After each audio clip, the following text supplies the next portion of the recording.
Good morning. With the help of Hashem, we are learning Yerushalmi Chala, Perek Aleph, Halachi Gimel. We're learning today Daf Yud, and we left off on Daf Yud, Amud Aleph, 2 lines from the top of the Amud by the 2 dots, Meiser Sheni. Whatever it is that we learned yesterday concerning Meiser Rishon Shehigdimu B'Shibolin, so let's quickly review that, because everything that we're learning today, almost until the end of the Daf, we'll be applying that to Meiser Sheni in the same scenario. When a person is growing produce, there is the trigger point from which then onwards you're obligated to separate the trumas from maasros. By grain, that trigger point is when you smooth out the pile, because from then on, if you're planning to sell that product in the market, it's completely processed. If a person, from that time on, when you're chayiv to separate trumas from maasros, separated the tithings out of the order, aside of the violation of not following the order, there's a rectification that will have to happen. As an example, if a person did not separate Truma Gedoyla yet, and first they separated Meiser Rishon, and they give the Meiser Rishon to a Levi, the Levi doesn't only have to do what he always needs to do, which is to separate from the Meiser Rishon, Meiser Min HaMeiser. Prior to that, he has to remove from the Meiser Rishon 2% and designate it as Truma Gedoyla. And only then, from what remains, does he separate 10% from what he got, designated as Trumas Meiser. Comes along Reish Lakish, and he says that all of the above is only because the person went out of order, thus giving the Levi more than the Levi should have received, from when there was an obligation to separate Truma Gedoyla that the owner skipped over. But if the person separates the tithings when the grain is still in its heirs, that's called Shehigdimu B'Shibolin. First of all, you weren't obligated. Second of all, what you did post facto is valid. If he went here out of order, if he gave the Meiser Rishon first prior to the Truma Gedoyla, says Reish Lakish, here the Levi does not have to separate the Truma Gedoyla. He only has to separate the Meiser Min HaMeiser, and that will fix the Meiser Rishon as if he separated both the Truma Gedoyla and the Trumas Meiser. Now, the Gemara then went from there, and I'm not going to repeat this now, but the Gemara gave 2 qualifications to this rule of Reish Lakish. It's novel. I checked up yesterday.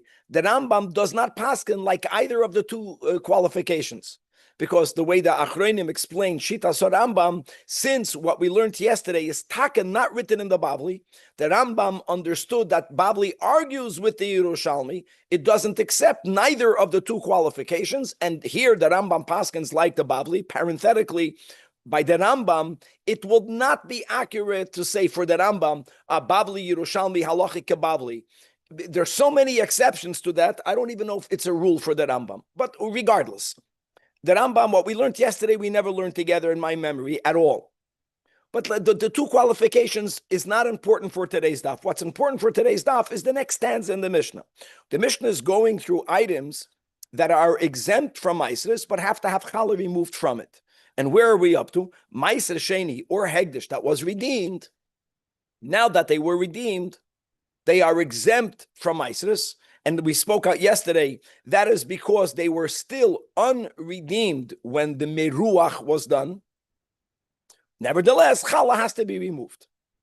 And the question that we spoke out when we learned the Mishnah, Mele Hegdish, one might have thought, since it's redeemed, you have to remove the Maasros. None of it was removed yet. So the Mishnah is telling you it's exempt from Maasros, Chayv and Challah. But Meiser Sheni is the end of the line. Of course, from Meiser Sheni, no Maasros has to be removed. There is no novelty there. It's a Gavaldic question.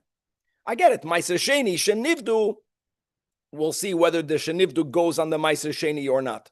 Challah you have to remove. Do you have to remove tithings from Meiser Sheni? What tithings are left to be removed? None. So the Gemara is going to explain that the Mishnah again is going to be hinting to a scenario where there was Meiser Sheni Shehigdimu B'Shibolin. That's beautiful. And that will be the same thing. That Meiser Sheni Shehigdimu B'Shibolin. That means that from this Meiser Sheni, no Truma Gedoyla was removed, no Meiser Rishon was removed. Same rule of Reish Lakish.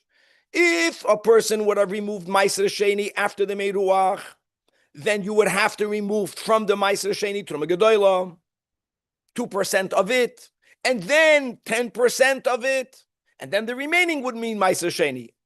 As it always was, it was designated as Meiser Sheni. But if Meiser Sheni was separated out of order, the first separation, but while the grain was still in its ears, then you're not chayiv. That's what the Mishnah means, that you're putunim in amaisres.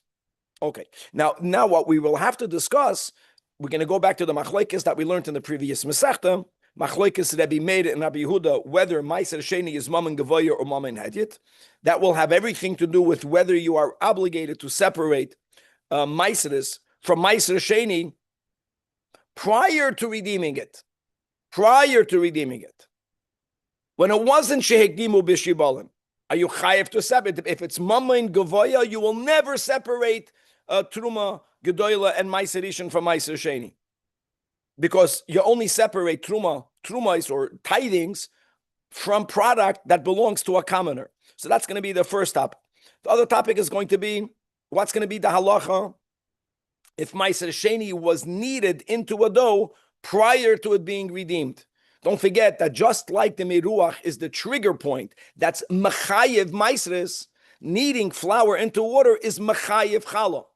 According to those that will hold that Meiser Sheni prior to being redeemed doesn't have to have any tithings removed from it, because it's Mammon Gavoya, according to that opinion, what will happen if you also went forward and you kneaded it into dough? Will there be a Chiyuv Chala or not?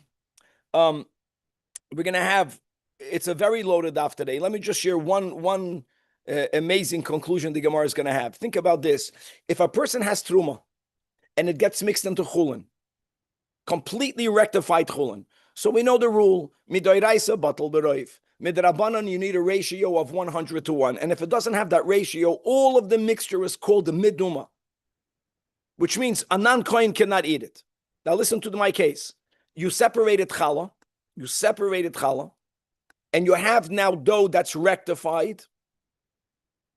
Someone took that dough and they made it back into flour. That happens by having the dough dried, and then you break it down, you crumble it. What happens if challah,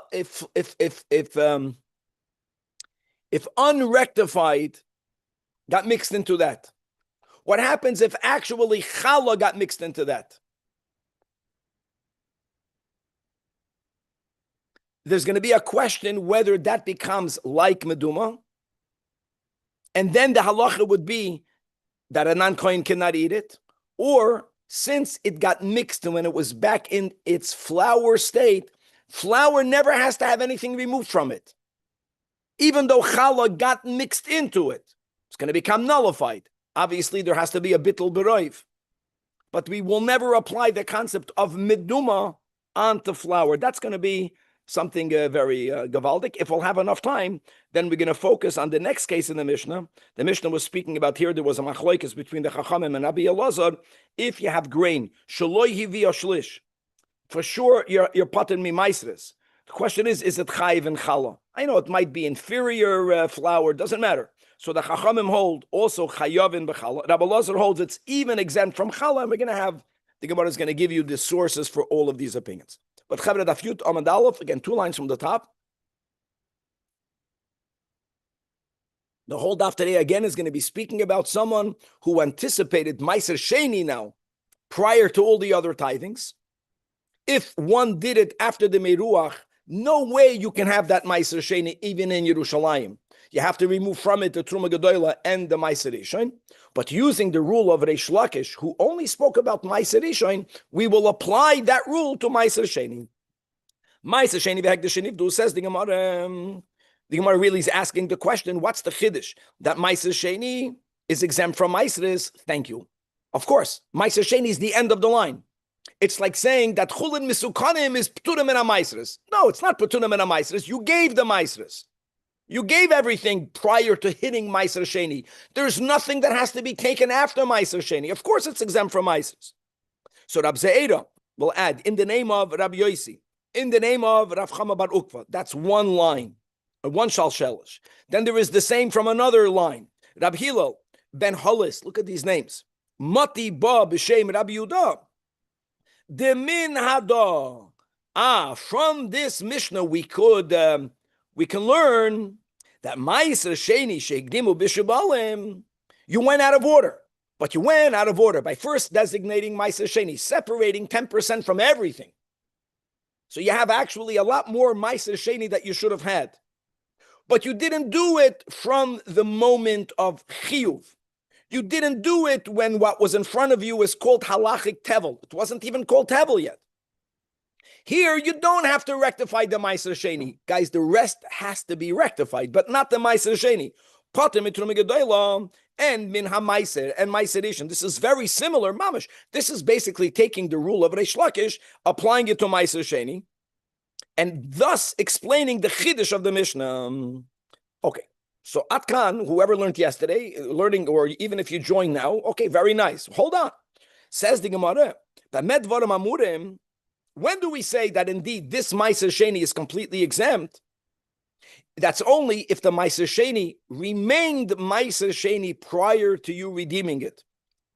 And you processed these heirs by taking them out of their husks through threshing, and then you did winnowing, etc., and you did the Meruach. In other words, during the moment of Meruach, it still was Ma'aser Sheni. The Mishnah says this Ma'aser Sheni is exempt from Ma'asers. Now you redeemed it, so the Chiddush will be, now you can eat it. I know Truma Gedola was removed, no Ma'aser Rishon was removed. That's the novelty of the Mishnah. Aber says the Gemara, Avol, if you had Ma'aser Sheni, Shehegdimu B'Shibolin, but you didn't separate Truma Gedola prior. You didn't separate Ma'aser Rishon prior. But you have Ma'aser Sheni, and post facto, your designation is valid. It's Ma'aser Sheni. But you didn't do the Meruach yet. Right now, you redeemed it. In other words, while you did the Meruach, at that point, it was bona fide Chulin. It was redeemed Ma'aser Sheni. This is great. So now the Gemara says, in that case, Chayiv Bakoil. Bakoil means not only Avada, when you turn this into dough, are you obligated to separate Chala? No, much more than that. Now that you made the Meruach, when you made the Meruach, it was Chulin, it wasn't Ma'aser Sheni. This never had Truma Gedola, nor Ma'aser Rishon removed from it. You have to rectify it by doing so. Now that's amazing. Okay. Says the Gemara, Rabbi Yoina, in our case, the word boy doesn't mean he asked, he didn't ask. He analyzed it deeply. He looked at this. And he brought back into the whole sugya, Rabbi Meir, Rabbi Yehuda, how are we to view Ma'aser Sheni prior to redeeming it? Says the Rabbi Yoina that our Mishnah only follows the Manda Amar that says that Ma'aser Sheni einoi kenochasav or beloshin. HaMishnah of Rabbi Meir, Ma'aser Sheni is mamin gavoy, it's divine property. And that's the reason why Ma'aser Sheni is exempt from all the Ma'asers. Why is it exempt? Why is it exempt? Because it's not even yours. Brom, command the Amar Kinechasav. The din will be who chayiv. You will be obligated. That means you cannot even eat it in Yerushalmi prior to you removing Truma Gedola and Ma'aser Rishon. Guys, this is amazing. It was really unlike Reish Lakish, because what we learned yesterday, Ma'aser Rishon Vadai is not divine property. The way we explained the Reish Lakish is that when the person removes the Trumas Ma'aser, that removal is as if you killed, that's a bad expression, two birds with the same stone. It's as if you removed the Truma Gedola. Don't forget, by Ma'aser Rishon, you're not removing anything. If you're not removing anything, then hold on, Truma Gedola was never removed. How is it fixed? What's the logic behind it? Then I get it, that if you did the Meruach, and then you separated Ma'aser Sheni, regardless, since it was bona fide tevel, that means you are obligated to separate Truma Gedola and Ma'aser Rishon, and you didn't do it. For sure, you have to rectify that. Nothing to talk about. So our Mishnah is speaking about Ma'aser Sheni Shigdimu B'Shibolin, but even there, even though it was Shigdimu B'Shibolin, so what? You never removed Truma Gedola. So that's what Rabbi Yoina is saying. It must be that our Mishnah is taka following Shitas Rabbi Meir. According to Rav Meir, that Meiser Sheni is not yours. Hegdish. From Hegdish, you have to remove nothing. That's why you have to remove nothing. That's Gavaldik. And by the way, that's why we also just said that even according to our Mishnah, if you separated Meiser Sheni b'Shibolim, and then you redeemed it, and then you made the Miruach, you'll be Chayiv. Okay. So that's what Rabbi Yoina said. Rabbi Yoina boy. So the Gemara says that Amar Lei, that goes to Rab Zeira, that you know what? Your Zajac good. Uf ana savar kain. How wonderful. Finally, we have two, the Rabbi Yoina and Rab Zeira are agreeing that what? That our Mishnah can follow Shitas Rabbi Meir. Okay, now don't forget, let's move on. Now we explain the Petunin min HaMaisris and the Chiddush of it. But you're Chayiv and Chala. No, you're Chayiv to separate Chala from Meiser Sheni. So the Gemara makes a statement. Have Meiser Sheni, but regarding the Meiser Sheni, and now, by the way, what I'm saying now is even L'Rab Meir. What am I saying right now? That you never have to remove Chala from Meiser Sheni, all right?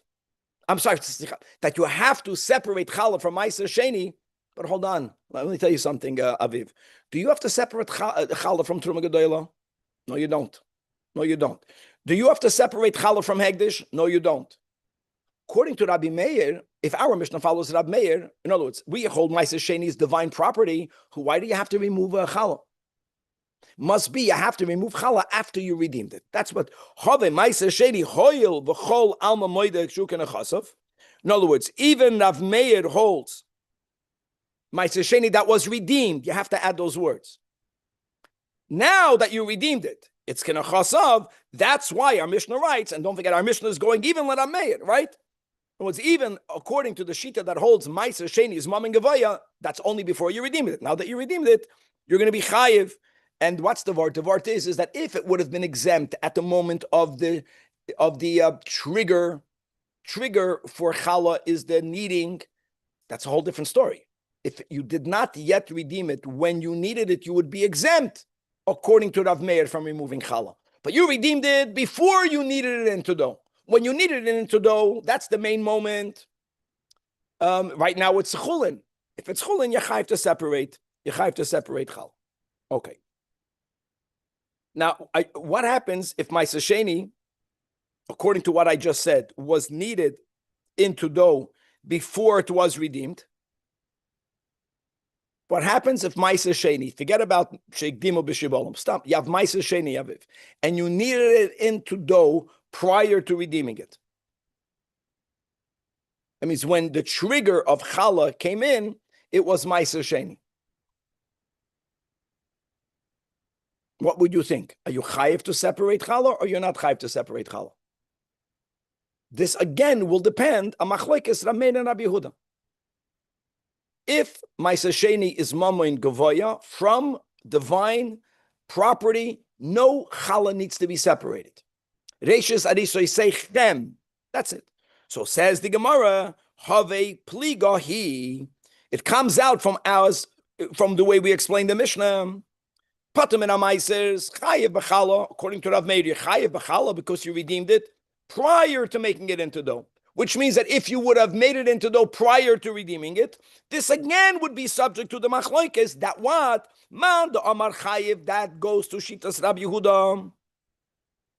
Then, in other words, if you consider this to be mamoin hedyet, yeah, for mamoin hedyet, you chayev to separate chala, even though you didn't redeem it. But and more than that, afilu truma sheboy chayeves. Even truma gedoyla would be subject to chala. What are we talking about? Listen, guys, if dough was needed before redeemed, let me say these words. This is a little bit catchy. Yad ma'aser sheni sheikdimu b'shibalim. Okay, that means you never removed truma gedoyla. You didn't remove Truma Gedoyla. You didn't remove my sedition. The Mishnah, and you went ahead and you made the meruach, and you made it into flour, and you made it into dough now. According to Rabbi Yehuda, who does this dough belong to? Meiser Sheni, Mamin Hedyet. According to Rabbi Yehuda, you'll be chayiv to separate challah. Now, I want to ask a question. when you separate challah, Aviv, how much challah has to be separated? So we already said, you were not here in the beginning. Even though what I'm saying does not apply to when you remove challah nowadays, but in Eretz Yisrael, when the chiyuv of challah was midoiraisa, the shear of challah midrabanan is 1/24th. A baker 1/48th, a commoner 1/24th. So think about it. I have this dough from which Truma Gedola was not removed, from which Meiser Rishon was not removed. I'm removing challah. Now, my question is, I will eventually,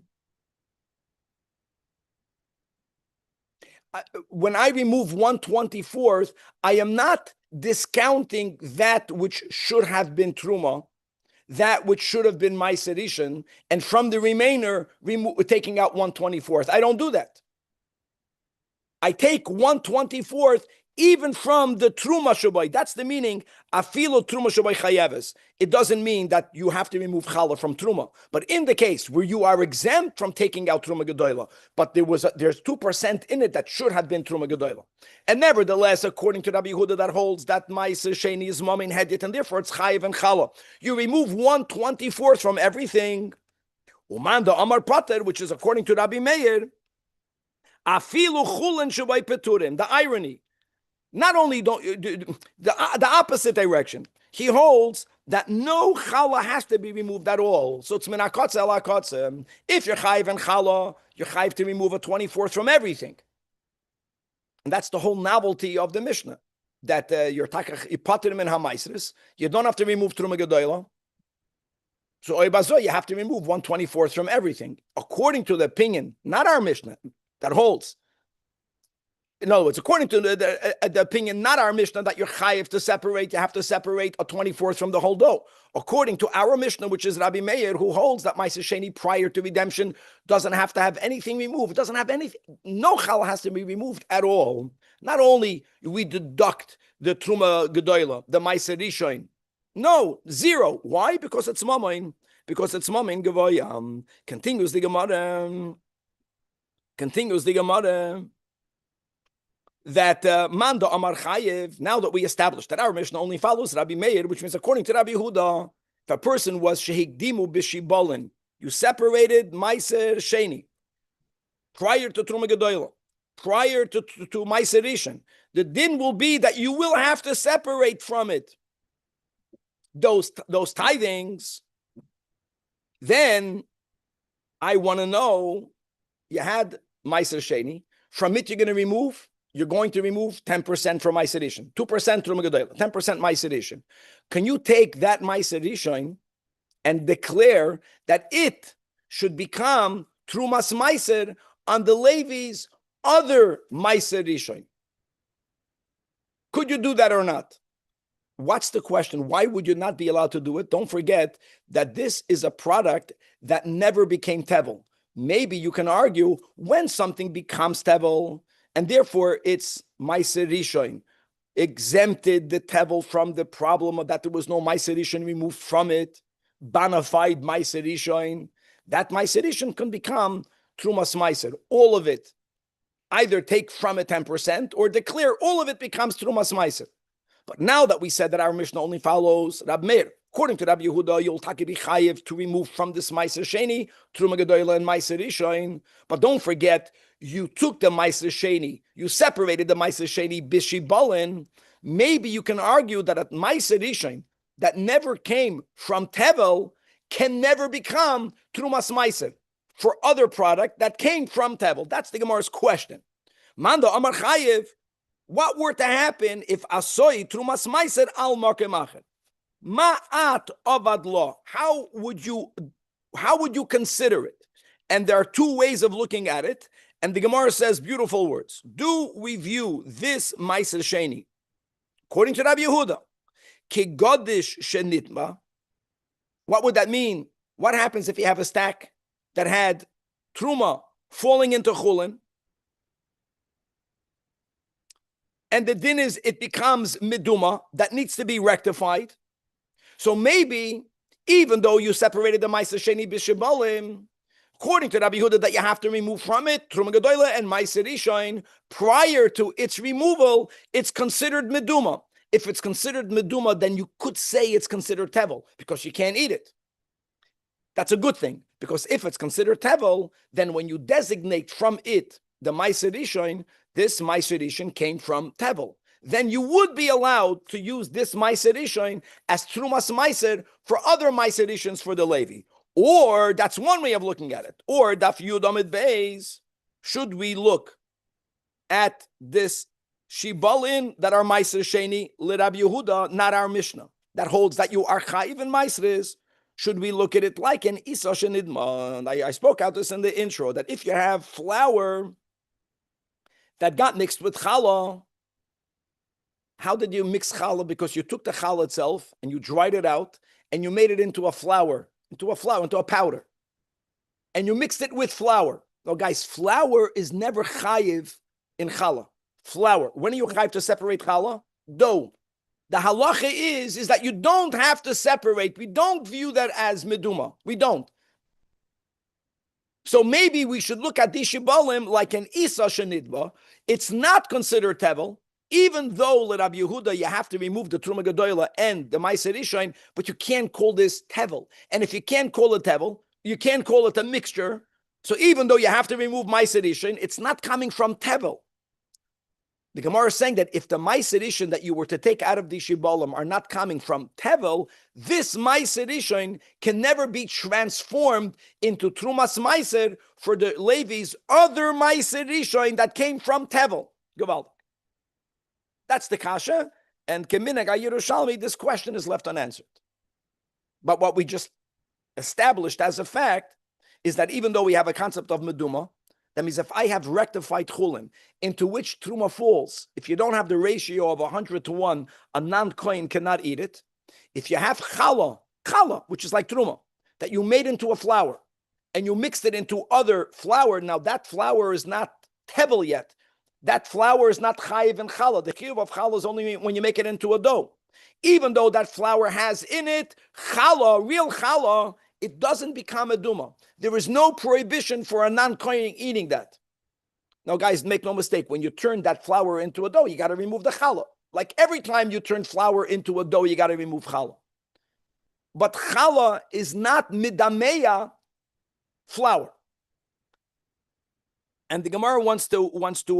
So if I have a challah that was separated already, yeah, and then it got mixed into a regular chulin dough, I could just separate challah later, and that would resolve it. Hold on. No, I'm not talking about challah dough that got mixed into misukin dough. That's mamish meduma. Just like an apple into apples. An apple of truma that fell into 99 apples of chulin, since you don't have the ratio, all of it is meduma. I'm speaking about the following. You separated challah, you dried out that dough, and you turned it into a flour-like powder, which is something that the Levanas here. I don't know, these women do that. They made it, they already made dough, they go back into flour. And now you have flour. That flour cannot be eaten by a non-kohen, because I don't care how it looks. I don't care that you dried it and you turned it into flour. It's challah. But if that falls into any other flour, you will never prohibit the other flour. Danny, you with me? Simple sounds majority like nullifies. I'm accepting what you're saying.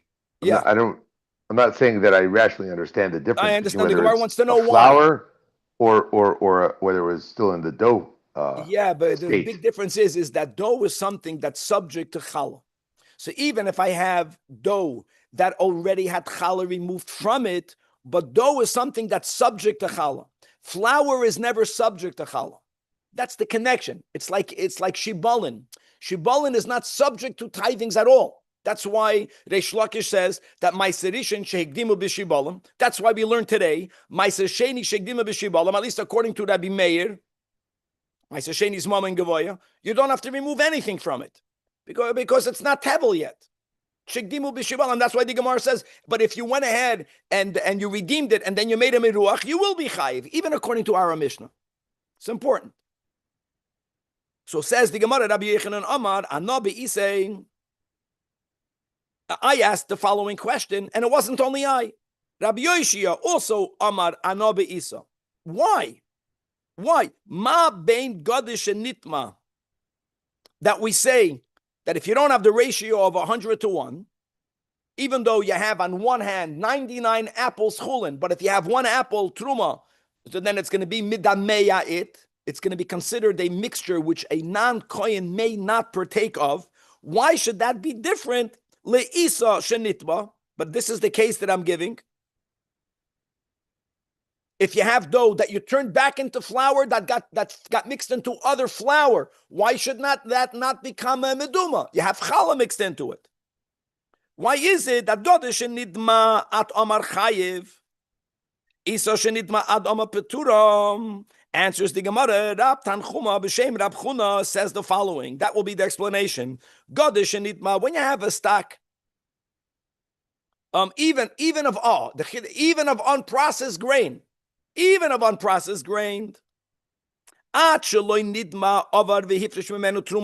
is it that it? Oh, here, Danny. The question is that it's not only if an apple falls into an apple. What happens if an apple that's truma falls into a pile of apples that never reached gemar malacha?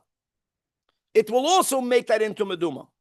So why is flour different? Flour also did not reach gemar malacha. Gemar malacha flour would be making it into a dough. So he answered gavaldik, because b'di'eved, if I separated trumais umaisres prior to the gemar malacha, what I did is valid. So I know that you're not chayiv to separate it, but it's shayich to trumas umaisres. That godish, here we go, godish and nidma, actually nidma. If forget about the issue of meduma. I had the apples that were not yet the gemar malachet. I'm not chayiv to separate the truma sumaisers, but if I separated truma, what einoi truma? Is it not truma? Of course it's truma. That's our whole sugya. That if you gave shibolim as whatever, as truma, it's truma. As ma'aser. If you separated the shibolim as ma'aser sheni, it's ma'aser sheni. So I know you're not obligated, but if you did it, it takes hold. But isa shenidba, flour. Isa means flour here. Forget about the fact that challah flour got mixed into regular flour. If a person says, Aviv, today, I'm not going to wait until I make it into dough. I'm not a person, have flour, you stick your hand into the flour and you make a bracha and you separate flour. It's nothing. Flour is not shayich to challah. Prior to the issue of it being mixed with flour-like dough, if you separate from flour the hafrashas challah, then the rule is einoi challah. Here it's not a question mark. Here that's a statement. Tetanin taman, as it says beferish in a Mishnah, hamafresh chalosoi kemach einoi challah. Not only einoi challah, that if you give it to the kohen needs to know that he may not receive it because it's flour. The kohen knows. How does a kohen know if what he's receiving is legit or not? He doesn't know. But if the guy is giving it to him, he can presume that it's a valid truma. If from my ignorance, if I separate from flour hafrashas challah and I give it to the kohen, the gozel biyat kohen, and that flour is permissible to a non-kohen, and therefore, since a flour is not shayach b'toiras challah, even if I have real challah from a dough that I turned into a flour-like powder and I mixed it back into flour, it can never create meduma. That will be the logical difference. Now you get it. Okay. We're moving on to the next case in the Mishnah, in which there is no machlokes yet.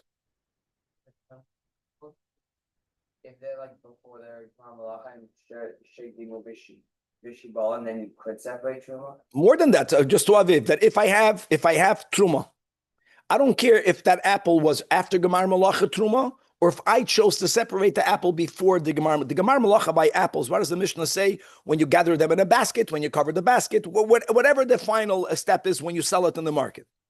I have Truma. And then I also have in my field apples that were not yet Gemar Malacha. They were not yet Gemar Malacha, which means that I can really even snack from it. You know when I can snack from it? If no truma fell into it. The moment truma fell into it, if I don't have the ratio of 100 to 1, that's it. A non-kohen can never eat from it. But you know why? Because if I would have taken from my apples that are unprocessed and I would have declared this is truma for it, it would have been valid. Flour, you cannot separate challah from flour. So challah will never become a duma. So would that be different if it's the case of not that the apples weren't from malach, but that they were shagdim b'shibolim? That's called not gemar melachit. That's exactly what it means. Shagdim b'shibolim means is that you separated trumas from maasros prior to the gemar melach. Okay, let's move on. The next case in the Mishnah was moisar oimer. So what did we explain yesterday? It's a new thing, guys. The amount of barley that has to be harvested, a mitzvah, that's doiche Shabbos, the night prior to the bringing of the oimer, the night going into the 16th of Nisan, the amount is of 432 eggs, or the amount is called in the Torah an ephah. That ephah of barley was taken into the azara, and whatever needs to be done to get the flour from it, the threshing, manual threshing, however they did that, making it into flour, they would sift it 13 times. It was the most refined type of flour. And from it, they would remove a isaroin, a tenth of an ephah, which is the 43.2 eggs, or the 5 roiva hakavs, or let's go with the 5 pounds. But now you have 9/10 left that the Beis Hamikdash did not keep. The Beis Hamikdash would have someone buy it from them, would have someone redeem it from them. So the Mishnah says that the moisar ha'omer, whoever got that, they don't have to remove any maasros from it, even though nothing was removed from it. You got it? But they have to remove challah. When they turn that barley into a dough, they have to. That is the next case of the Mishnah. Part of the group of items that are peturin min ha-maasros but chayovin b'chal. So says the Gemara, what our Mishnah says is subject to a machloikis, which is fascinating because the next case in the Mishnah, the Rabbeinu HaKadosh quotes the Chachamim, Rabbi Lazar.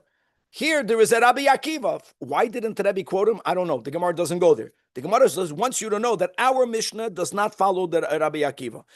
And it's not even Rabbi Akiva from a Braisa. It's Rabbi Akiva and a Mishnah. So really, Rabbi did include Rabbi Akiva, but a Masechta Menachos. And he's quoting a Mishnah that the Rabbi Akiva Machayev, everyone is Chayev and Chala. There's no question about it. He's Chayev in Maasros, and in Bavli, that's on Daf Samach Vav. It's a Beferish Mishnah. Fascinating. Now, what's underlying that machloikis? I don't know. Because don't forget that when the trigger from Maasros happened, which would be Aviv what? We say the word Meruach, but whatever it was in the Beis Hamikdash, it reached that stage. When it reached that stage, all of it belonged to Hegdish. I'm thinking out loud. Maybe since Hashem only wants us to bring a isaron for the carbon oimer, I know that Hashem wants us to harvest an ephah.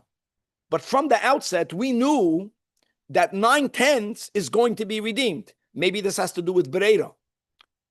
So maybe when they took out the oimer and the rest now with moisar oimer, maybe when you redeem it, maybe it's as if it was never mukdash. I don't know what would be the logic. And therefore, you'll be chayiv in maasros.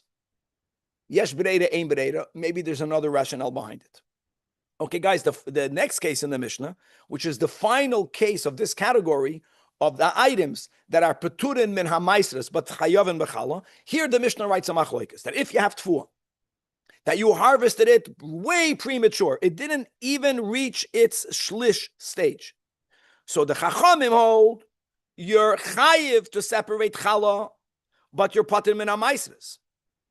Rabbi Lazar is very lenient, the opposite of Rabbi Akiva. Rabbi Lazar holds, not only are you exempt from maasros, since the flour came from tfuah that never reached the shlish, it's not even called flour.